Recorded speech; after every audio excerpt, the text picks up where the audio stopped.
नमस्ते fair scholars. कैसे हैं आप सब लोग। मुझे पूरी उम्मीद है कि आप सभी लोग अब बहुत अच्छे होंगे और अपना सारा काम अच्छे से कर रहे होंगे। आज हम आपकी पाठ्य पुस्तक का एक बहुत ही अच्छा पाठ पढ़ने वाले हैं जिसका नाम है सुदामा चरित्र। ये है आपका पाठ 12। इस सुदामा चरित्र में कवि ने काव्य के द्वारा, काव्य मतलब कविता के द्वारा, सुदामा और कृष्ण की दोस्ती के बारे में बताया है, मित्रता के बारे में बताया है।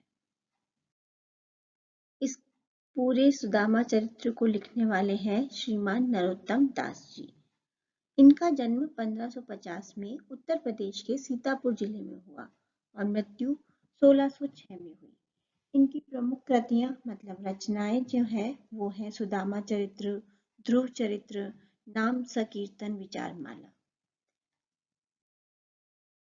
ये पूरा काव्यांश नरोत्तम दास जी द्वारा रचित सुदामा चरित्र है। इस सुदामा चरित्र में नरोत्तम दास जी ने श्री कृष्ण के बचपन के मित्र सुदामा, जो अपनी पत्नी के आग्रह करने पर मतलब जिद करने पर कुछ आर्थिक सहायता पाने की आशा में उनकी नगरी द्वारका पैदल जा पहुंचते हैं। मतलब कि कृष्ण जो है, कृष्ण की जो नगरी है द्वारका, वहां पर उनके मित्र सुदामा उनसे कुछ सहायता लेने के लिए अपने पत्नी की जिद करने पर आ जाते हैं। वो उनके महल के सामने खड़े थे। तब द्वारपाल ने महल के अंदर जाकर श्री कृष्ण को बताया। द्वारपाल होते हैं जो कि दरवाजे की रक्षा के लिए खड़े रहते हैं। वो सैनिक जो दरवाजे मतलब द्वार मतलब दरवाजा, उसकी रक्षा के लिए होते हैं। द्वारपाल ने आके श्री कृष्ण से कहा, हे प्रभु, बाहर महल के द्वार पर एक गरीब सा व्यक्ति खड़ा हुआ है। उसके सिर पर ना तो पगड़ी है और ना ही शरीर पर कोई कुर्ता है। पता नहीं वह किस गांव से चलकर यहाँ तक आया है। दरवाजे पर खड़ा वह कमजोर गरीब सा ब्राह्मण हैरान होकर पृथ्वी और महल के सौंदर्य को निहार रहा है। मतलब कि द्वारका नगरी इतनी सुंदर थी और सुदामा जी ने इससे पहले इतनी सुंदरता कभी नहीं देखी थी, तो इसलिए वो वहां के महलों को, उस नगरी की सुंदरता को बड़ी हैरानी से देख रहे थे।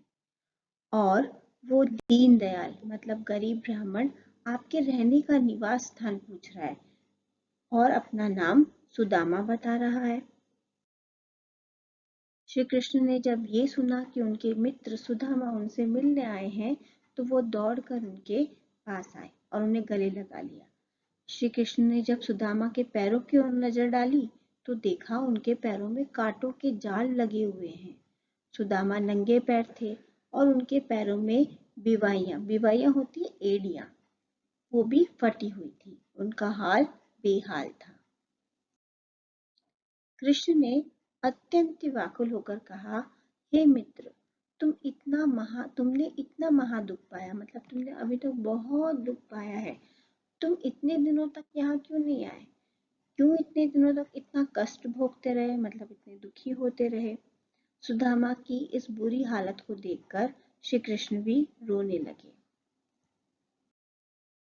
उन्होंने सुदामा के पैरों को धोने के लिए परात मंगवाया, पर उन्होंने पानी से उनके पैर नहीं धोए। उनके आंखों से जो आंसू बह रहे थे, उन आंसुओं से ही उन्होंने सुदामा के पैर धो दिए। उसके बाद श्री कृष्ण ने सुदामा से पूछा कि हमारी भाभी ने हमारे लिए जो उपहार भिजवाया है उसे तुम मुझे देते क्यों नहीं हो? उपहार की पोटली तुम बगल में दबाए हो, भला तुम ऐसा क्यों कर रहे हो?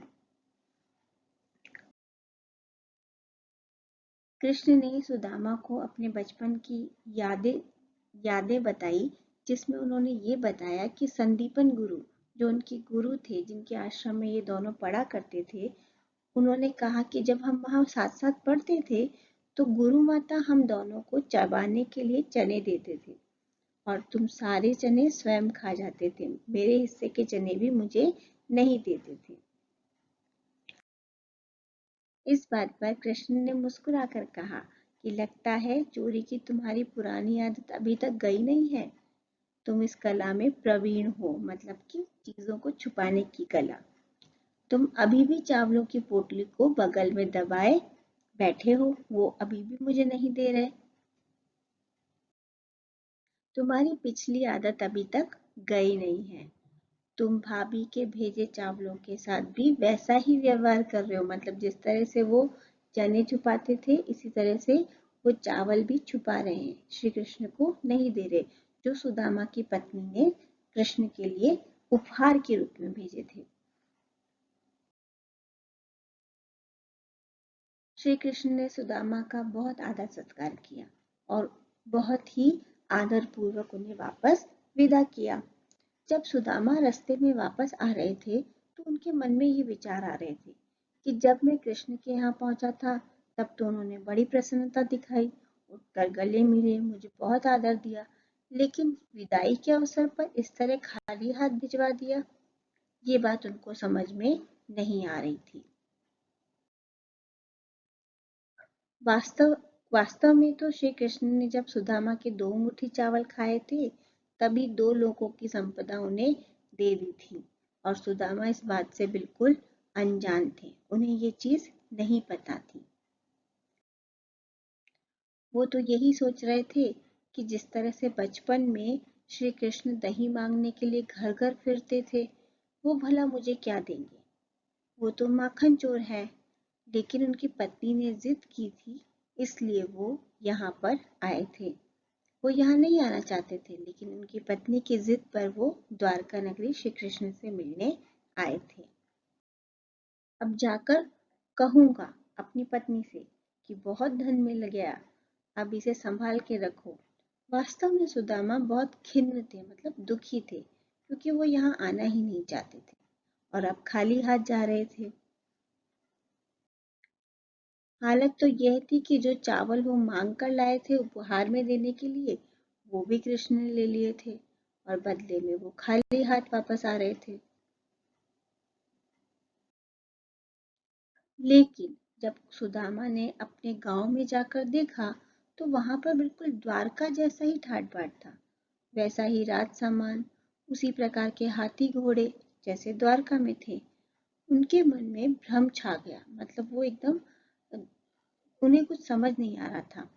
सुदामा को ऐसा लग रहा था कि शायद वो भूलकर फिर से द्वारका लौट आए हैं, शायद वो रास्ता भूल गए हैं। वहां भी द्वारका जैसे भव्य महल बने हुए थे। सुदामा के मन में उन भवनों को देखने का लालच आ रहा था।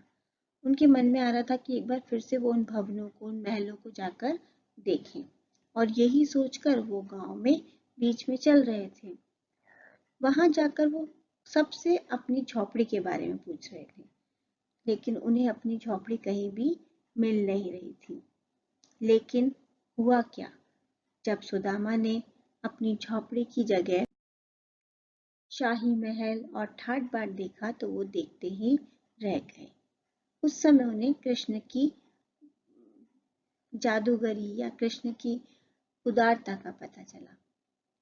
इस पूरे काव्यांश में कवि हमें ये बताना चाह रहा है कि कहाँ सुदामा, जिनके पैरों में पहले पहनने के लिए जूतियां तक नहीं होती थी, अब उनके महल के द्वार पर महावत, जो हाथी चलाते हैं उन्हें महावत बोलते हैं, वो अपने हाथियों के साथ खड़े थे, सवारी के सारे साधन थे और पैदल तो चलना ही नहीं पड़ता था।